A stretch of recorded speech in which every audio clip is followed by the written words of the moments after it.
Hi everyone, my name is Tara Hastings. I am a meteorologist at Wish TV here in Indianapolis, and I've been volunteering with the Walk to End Alzheimer's for about a year. My first walk was last year, and I had such a great experience with the walk and also with all of the resources that the Alzheimer's Association has provided that I wanted to give back, and I've been helping out a little bit with the PR committee for this year's walk.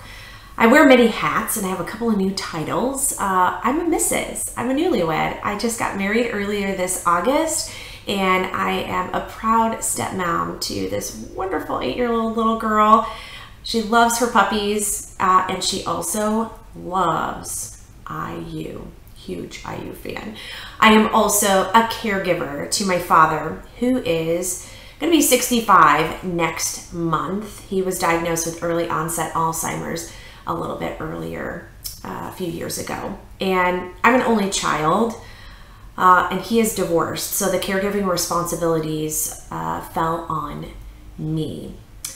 And looking back, I really wish that I could have kind of picked his brain a little bit. He was a caregiver for my grandmother who died of Alzheimer's back in 2012. She was in her 80s. I wish I could ask him, what was it like? How did you do it?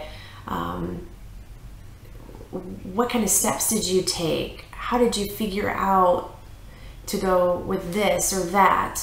I'm just kind of learning it on my own, but there's just so many wonderful resources out there that the Alzheimer's Association provides that I truly appreciate that they're out there for me.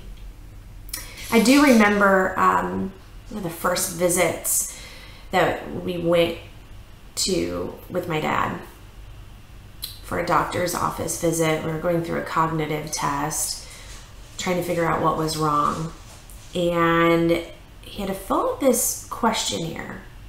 And on the questionnaire, it said, "What is your goal?"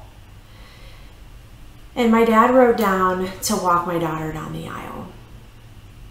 And at the time, I'm like, wow, okay. Well, despite COVID and everything 2020, earlier this year, he was able to walk me down the aisle. And hand in hand on a beautiful sunny Saturday afternoon, he walked me down.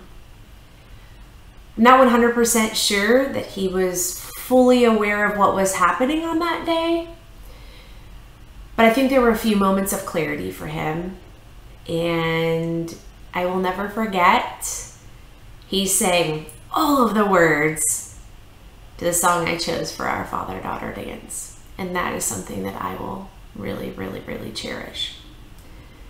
So why do I walk? I walk so that others who are in their 30s and 40s, in the prime of their adult life, don't have to become caregivers to their parents for this disease and watch them lose their cognitive ability and their memories. I walk because I want other women to have their dads walk them down the aisle. So I am going to proudly put my yellow caregiver flower on my lawn this year to let people know that I am taking care of a loved one who has Alzheimer's. And I cannot wait until we can get white flowers in our yards so that we can finally find a cure to this disease that takes away precious memories from our dear loved ones. Thank you, and I hope you have a wonderful walk this year.